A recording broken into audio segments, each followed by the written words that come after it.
आप जो कुछ भी बनाते हैं, चाहे वो बंदा हो या फिर फैमिली मैन हो या भी राणा नायडू, उसकी बहुत तारीफ भी हुई। कहीं ना कहीं आप जो हमारे सोसाइटी में क्राइम होता है उससे इंस्पायर हैं। आपको लगता है कि जो सोसाइटी में हो रहा उन्हीं चीजों को हम पर्दे पर, चाहे छोटे पर्दे पर या बड़े पर्दे पर उतारूं? आई थिंक मेरा मानना यह है कि हम जो भी बनाते हैं वो सोसाइटी से प्रेरित होता है, और उसी की असलियत हम बयान करते हैं, समटाइम्स फिक्शनलाइज करके, कभी छुपाकर, कभी नाम लेकर, और कभी फीलिंग्स को हाइटन करके। बट समवेयर फिल्में या शोज जो आप देखते हैं ये सोसाइटी के बुक कीपर्स हैं। आप सोसाइटी में, कल्चर में किस वक्त, किस दौर में क्या हो रहा था, जब भी आप किसी फिल्म को देखते हैं तो आपको पता चलता है कि ये उस वक्त के हिस्ट्री कीपर है एक तरीके से। तो मैं मतलब एक एक्स जर्नलिस्ट रह चुका हूँ, रीडिफ में काम करता था, तो मुझे एक तो इन्फॉर्मेशन जंकी हूँ, और दूसरा आई थिंक कैरेक्टर्स को समझने में और उनके मोटिवेशंस को समझने में मज़ा तब ज़्यादा आता है जब वहाँ क्राइम हो। उसमें मतलब लोगों को चाट पसंद है, मुझे क्राइम पसंद है। जी वाह, बहुत खूब। मेरे देसाई साहब, आपसे सवाल पूछूं, लेकिन एक सवाल जिसका जवाब यहाँ बैठी हुई ऑडियंस भी जानना चाहेगी बहुत बेसब्री से। मिर्जापुर पार्ट 3 कब? ऑन द वे है, ऑन द वे है, आ रहा है। ऑन द वे, फिर भी एक कितना और इंतजार? I can talk about it. अगले साल पक्का। अगले साल पक्का। देखिए, इन्होंने राज खोला है। कृतिका, आपसे ये सवाल, बम्बई मेरी जान आपकी एक फिल्म आई, उसकी तारीफ भी हुई अभी बहुत ज्यादा। अभी आपसे मेरी बात भी हो रही थी। आपने जो उसमें कैरेक्टर प्ले किया है, आप शायद एक्सेप्ट नहीं करेंगे या पता नहीं कर लें आप यहाँ पर, वो एक ट्रू कैरेक्टर है और यहाँ पे क्राइम बात भी हो रही है। ट्रू कैरेक्टर से इंस्पायर्ड है। इंस्पायर्ड है। तो आपने, जब आपको मालूम था वो कैरेक्टर किसका था? मुझे कोई एक कैरेक्टर नहीं दिया गया था एज अ रेफरेंस। आप जानते ही, हम बात भी कर रहे थे कि हुसैन जैदी साहब के काम, मतलब उनकी बुक्स पे बेस्ड है, उनकी स्टोरी है। तो उनकी लाइफ में, उनके करियर में वो इतने ऐसे लोगों से मिले हैं इस वर्ल्ड के कि बहुत लोगों के काफ़ी शेड्स हैं उस कैरेक्टर में। नाम ओरिजिनल है कैरेक्टर का। मुझे जो दिया गया था वो थी एक बहुत ही मोटी स्क्रिप्ट, 10 एपिसोड की। उसके ऊपर 2 साल की रिसर्च ऑलरेडी हो चुकी थी, जो कि अगेन जैदी साहब के काम से, उनके रिपोर्टाज से निकली हुई कहानियां थी। तो मेरे लिए वो एक ओरिजिनल कैरेक्टर था। मेरा आपसे जानना चाहेंगे, मिर्जापुर जैसी सीरीज बनाने के लिए, और एक आप खास लोकेशन चुनते हैं, एक जगह की एक कहानी है, नाम से ही है मिर्जापुर, लेकिन उसके कैरेक्टर जो है, मुन्ना हुआ, कालीन भैया हुए, ऐसी क्या चीज है जो मिर्जापुर को लोगों ने इतना प्यार दिया? क्या वो, मतलब फिर बात वही ट्रू क्राइम पे आती है, क्या हमारी सोसाइटी में इस तरह के क्राइम और ऐसे इंसिडेंट्स होते हैं जिसको देखने के बाद लगता है कि अरे ये तो मेरे पड़ोस में हुआ था, अरे ये तो वैसे है जैसे कालीन भैया है? तो ये मतलब कहाँ से उठाया आपने? देखिए, पहली बात तो ये है कि मिर्जापुर के जो हमारे क्रिएटर और राइटर है पुनीत कृष्णा, वो उसी रीजन से आते हैं, तो वो काफी वाकिफ थे वहाँ के लोगों से। एक लहजा है जो वो लाए स्क्रिप्ट में। क्राइम की अगर बात करें तो for us while making Mirzapur, the crime and the violence was always a backdrop. Truly what Mirzapur is about is a father and son story. It's a story about two brothers. And I feel that is what connected people completely with Mirzapur.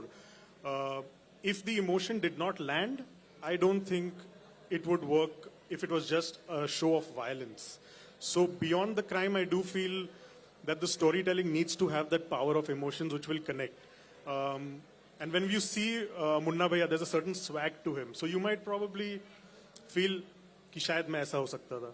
Then if there is Vikrant Masi's character Bablu Bhaiya, he brings the level-headedness, the conscience. So if there is a glorification of violence on one side, he questions it. So all of that really makes Mirzapur what it is what I feel. पर आपने जैसा कहा कि आप journalist भी रहे हैं, तो जर्नलिस्ट होने का एक तो आप राइटर भी हैं, तो उसका फायदा कहीं ना कहीं आपको, जो अब आप कर रहे हैं काम, उसका मिला उसमें?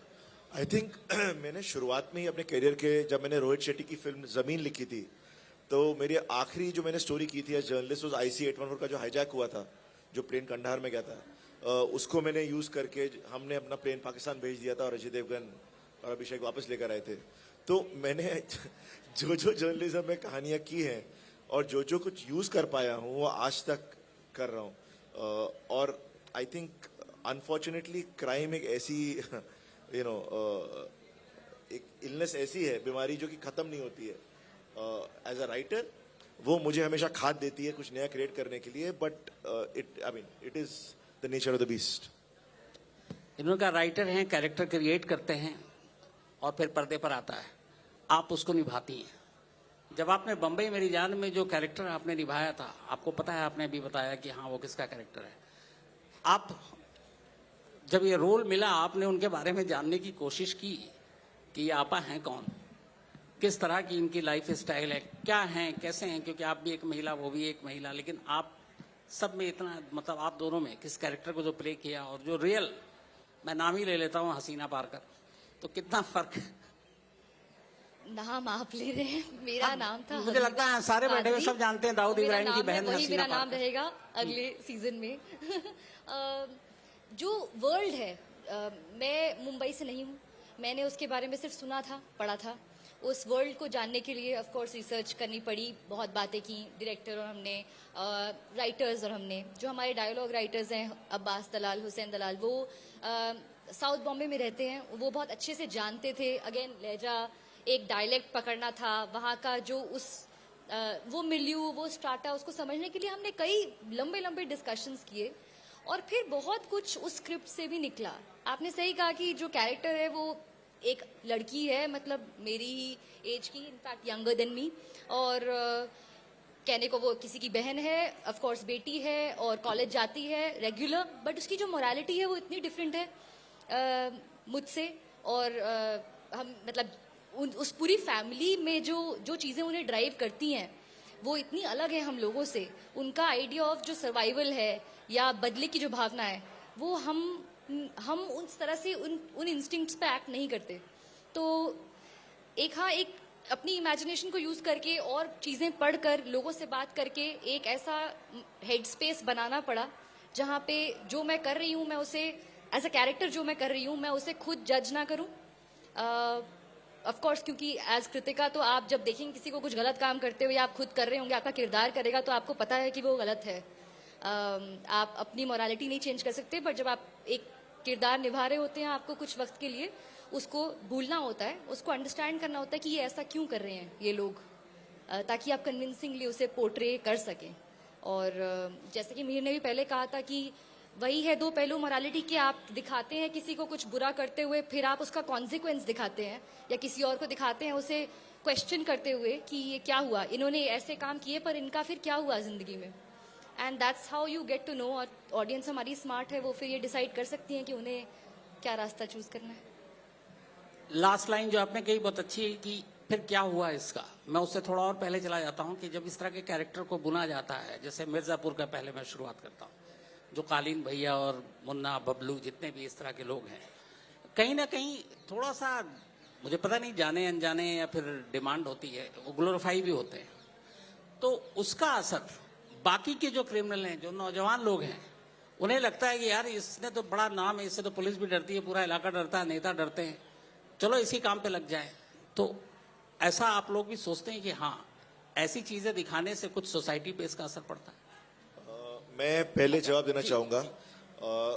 गांधी नाम की फिल्म बनी, सारा देश गांधी नहीं बना। मुन्ना भाई नाम की फिल्म बनी, सारा देश मुन्ना भाई नहीं बना।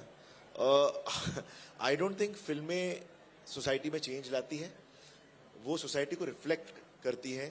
वो आपको हम इसलिए बनाते हैं कि आपको एंटरटेन करें, इसलिए नहीं बनाते कि आप विलन को देख के विलन बन जाएं, क्योंकि end of the day hero की जीत होती है। और आई थिंक कोई भी नॉर्मल सभ्य इंसान हीरो या हीरोइन बनने की कोशिश करेगा, विलन बनने की कोशिश नहीं करेगा। आपका सवाल मैं जायज समझता हूं कि क्या हम एट टाइम्स जो लोग गलत काम कर रहे हैं उनको रोमांटिसाइज कर रहे हैं और लोग उन्हें फॉलो कर रहे हैं। आई डोंट थिंक वो केस है। जो हम कर रहे हैं उस कैरेक्टर को एट टाइम्स ह्यूमनाइज कर रहे हैं, और ह्यूमनाइज करना जरूरी है, बिकॉज अच्छा इंसान खराब काम कर सकता है और खराब इंसान अच्छा काम भी कर सकता है। इट कम्स डाउन टू आप कहानी में कब घुसे। फॉर एग्जाम्पल, एक आदमी है जो अचानक गाड़ी रोकता है और 5 कुत्तों को मरने से बचाता है, आप बोलेंगे कितना अच्छा इंसान है, और घर जाके अपनी बीवी को आग लगा देता है, आप बोले कितना खराब इंसान है। अब डिपेंड करता है मैं कहानी में कब घुसा, 5 कुत्तों को जान बचाने पे या उसकी बीवी को जलाने पे। सो हर इंसान के पहलू होते हैं और हम हर पहलू को दिखाते हैं, और हम ऑडियंस को मानते हैं कि वो इतने समझदार और एडल्ट हैं कि दे जज करेक्टली फॉर देमसेल्व्स। मेरे इसी सवाल का आपसे जवाब, चूंकि आपकी कहानी के जो सारे कैरेक्टर हैं वो एक तरह से सभी पता है कि वो किस तरह का रोल प्ले कर रहे हैं, लेकिन क्या उसका असर सोसाइटी पे पड़ता है? हम जब ये कहानी बना रहे थे या जब भी आगे भी बनाएंगे, जो भी हमारे कैरेक्टर्स करते हैं उनको हम कॉन्स्टेंटली क्वेश्चन करते रहते हैं, या तो कोई और कैरेक्टर करता है या वो खुद अपने आप से क्वेश्चन करते हैं। And if you see the journey of any of this character, it didn't end well for Munna. Even for Guddu, he took the wrong path and he had to struggle throughout season 2. So glorifying violence is not something we are trying to do, but we have to sort of present it in a way where whatever Puneet has written has to come across in the most authentic way possible. And I can't give a better answer than Supan. It depends on when you enter the story, and there's always two sides to people. कि मैं सिर्फ entertainment की दुनिया, film या OTT series पे बात नहीं कर रहा हूँ, मैं न्यूज़ चैनल को भी ले आता हूँ जिसका मैं पार्ट हूँ। अभी हाल में एक इंसिडेंट हुआ था, आफ्ताब पूनावाला और श्रद्धा केस, दोनों मुंबई के ही थे, और वो उसके 30-32 टुकड़े मिले थे, फिर उसने उसको फ्रिज में रखा, महीनों तक उसको फेंकता रहा। बाद में पता चला कि फिर दूसरा इंसिडेंट दिल्ली में हुआ, फिर मुंबई में हुआ, एक बहुत ही फेमस, उसके बाद नॉर्थ ईस्ट में हुआ, बेंगलुरु में हुआ। तो इन सब लोगों से जब पुलिस ने पूछताछ की तो पता चला कि सभी उससे इंस्पायर थे, उन्होंने पढ़ा था कि इस तरह से बॉडी को हम डिस्ट्रॉय कर सकते हैं और पुलिस की नजरों से बच सकते हैं। तो फिर कहीं ना कहीं उनके ऊपर ये चीजें गई, चाहे वो क्राइम के शोज हों या क्राइम स्टोरीज हों। तो उसी तरह से इंटरटेनमेंट पे बहुत बार ऐसी चीजें आती हैं। मैं आपसे कृतिका पूछना चाहूंगा कि जब इस तरह के इंसिडेंट होते हैं, एज एन एक्ट्रेस आप छोड़ दीजिए, आप फिल्मों में इस तरह के रोल प्ले करती हैं, वो आपका प्रोफेशन है, लेकिन जब ऐसी खबरें आती हैं तो फिर आप लोगों के दिमाग पे या उसके पूरी उस पे कितना, उसका क्या असर पड़ता है? दिल दहल जाता है, जैसा किसी का भी, हम सबका ही। एंड स्पेशली जितने हम ये औरतों के खिलाफ जो भी वायलेंस देखते हैं, जिस तरीके के क्राइम्स देखते हैं, और क्योंकि उसमें बदलाव आ नहीं पा रहा है, एक और शो भी है, और मैं ये ऐड, मतलब मुझे ऐसा लगता है पर्सनली कि एज एन एक्ट्रेस भी इस बात का मुझे एहसास है, और मुझे लगता है कि सिनेमा कहीं ना कहीं इन्फ्लुएंस करता है सोसाइटी को, और हम पे ये रिस्पॉन्सिबिलिटी भी होती है। एंड आई थिंक मेकर्स उस बात को अच्छे से जानते हैं। स्क्रिप्ट को कई बार, जैसा कि मीर ने भी कहा, कि उसे क्वेश्चन किया जाता है। आइडिया किसी का भी ये नहीं है कि हम ऐसा कुछ दिखाएं और लोग रियल लाइफ में बंदूकें उठा लें या किसी को मार दें। इसीलिए उसमें कैरेक्टर्स हमेशा कहानी में ऐसे होते हैं जो क्वेश्चन करते हैं, जो या ऐसे हालात हो जाते हैं उस कैरेक्टर के बाद में जो आप अगर पूरा देखें तो आपका मन नहीं करेगा कि आप इस रास्ते पर चलें। और ऑडियंस, जैसे कि सुपर ने भी कहा था पहले, इंटेलिजेंट हैं, वो जानती हैं इस बात को चूज करना। तो एज एन एक्ट्रेस भी मुझे ये लगता है, and of course as a girl, दिल दहल जाता है मेरा, मेरे घर वालों का। और जब आप इसी चीज को रिपीट होता हुआ देखते हैं तो आपको एक होपलेसनेस की फीलिंग भी होती है कि क्या ये बदलेगा। पर यही है कि इसका जवाब, मतलब जब जस्टिस मिलेगा इन विक्टिम्स को और कैसे डिलीवर होगा, इस बात पे भी डिपेंड करता है। और एक चीज मैं ऐड करना चाहूंगा कि फिल्मों और शोज पे क्राइम देखने से पहले आपकी हर ऑडियंस का मेंबर ये ऑलरेडी न्यूज पे और न्यूज रिपोर्ट्स पे देख लेता है, तो अगर उनको फॉलो करना होगा तो मैंने इसीलिए न्यूज चैनल को भी इसमें लपेटा। मेरा कहना है कि ये तो सालों से होता आ रहा है, मतलब जब से इंसान बना है, हम एकमात्र जीवित बीइंग है जानवरों से अलग, जो एक दूसरे को खाने के लिए नहीं मारते, अलग रीजन के लिए मारते हैं। Animals don't kill each other for anything else except for food, right? And fact is this, Nithari murders भी हुए थे जहाँ काट के उन्हें कबाब बना दिया था। ऐसा तो है नहीं कि सारी दुनिया। तो आई थिंक जिसको अगर मारना होगा तो वो तो कहीं ना कहीं से खोद खाद के निकाल लेगा कि मैं क्राइम कैसे करूं, और जिसको क्राइम नहीं करना होगा वो ढूंढ लेगा तरीके कि मैं किस तरह क्राइम ना करूं। इट्स ऑलमोस्ट लाइक टैक्सेस, हम टैक्स बचाने के 100 तरीके करते हैं। So it comes down to this कि आपकी प्रवृत्ति क्या है अंदर की। अगर आप खूनी जीवी इंसान है तो आप खराब काम के 100 तरीके निकाल लेंगे। अगर आप शरीफ इंसान है, सभ्य इंसान है, तो आप सब में रहने के 100 तरीके निकाल लेंगे। और एज अ जर्नलिस्ट आपका जॉब है वो खबरें दिखाना, सबको इन्फॉर्म करना। As creators, as storytellers, हमारा जॉब है आपको कहानियां सुनाना जो कि लाइफ से प्रेरित हैं और लाइफ के इर्द गिर्द हैं। And I think we have been true to our jobs, number 1, and we are responsible. ताकि वो आपको सोचने पर मजबूर कर दें एक तरीके से। ये कहानी, ये भी तो एक काम होता है एंटरटेनमेंट के अलावा। आपकी बात से एक सवाल आया अचानक अभी कि आपने कहा कि हाँ मकसद नहीं होता, चाहे वो न्यूज़ चैनल हो या फिर एंटरटेनमेंट की दुनिया हो, कि लोगों को वैसा क्राइम या फिर वो वैसा क्राइम करें। लेकिन इसी के उल्टा एक चीज़ अगर आप ओटीटी को उठाकर देखें या आज की फिल्मों को देखें, जैसे शाहरुख खान रोमांस किंग कभी हुआ करते थे, पिछली 2-4 फिल्में देखिए एक्शन एक्शन एक्शन। ओटीटी पे अगर हम देखते हैं तो 95 बल्कि कम है, 98% जो कंटेंट परोसा जा रहा है वो सब क्राइम बेस्ड है। तो इतनी बड़ी तादाद में क्राइम की सारी चीजें हर चैनल पर अलग अलग तरीके से अलग अलग कहानियों को जो पिरो कर बनाया जा रहा है, क्या ऑडियंस या जो भी टारगेट ऑडियंस है वो सिर्फ क्राइम देखना चाहते हैं या क्राइम ज्यादा बिकता है? क्यों? मैं डिसएग्री करूंगा, क्राइम बिकता है, बट मैं उससे पहले panchayat, pictures, 4 more shots, made in heaven या आर्चीज आ रहा है। आई मीन जितने आप मेरे को 95% से 98% क्राइम के कंटेंट है, ये डेटा है। तो ये जो है ये मुट्ठी भर चीजें हैं। आई थिंक 50-50 है, बिकॉज रोमांस भी है, रिलेशनशिप ड्रामास भी हैं, और crime somewhere works better because it gives you thrills. OTT पे क्राइम क्यों ज्यादा है, उसका आई थिंक एक रीजन भी ये है कि बहुत टाइम तक फिल्में हम जब बना रहे थे, हम पैन इंडिया मास ऑडियंस के लिए बना रहे थे, जहां हमको जो कहानियां हैं उनको वाटर डाउन करना पड़ता था for the lowest base denominator. जब स्ट्रीमिंग प्लेटफॉर्म्स आए तो हमको एक पढ़े लिखे ऑडियंस मिले जिनके साथ हम कहानियां मोर मैच्योर ढंग से बोल सके, ज्यादा डार्क कंटेंट कर सके, जिसमें कॉमेडी ट्रैक्स डालने की जरूरत ना पड़े, आइटम नंबर नहीं आ रहे हैं आपके, तो कहानी बोलने का एक स्टाइल और शैली बदल गई। और जब वो बदली तो ऑटोमेटिकली जो क्रिएटर्स थे जो पिछले 30-40 सालों से मर रहे थे हार्ड हिटिंग कहानियां बोलने के लिए, उनको मौका मिला। लेकिन वो एक फेज था, क्योंकि शुरुआत सीक्रेट गेम्स वगैरह से हुई, मिर्जापुर से हुई, बट उसके लिए अब जो शोज आ रहे हैं आप देखेंगे it's a mix of 50-50, because आज की तारीख में Bharat is one of the youngest countries on the planet.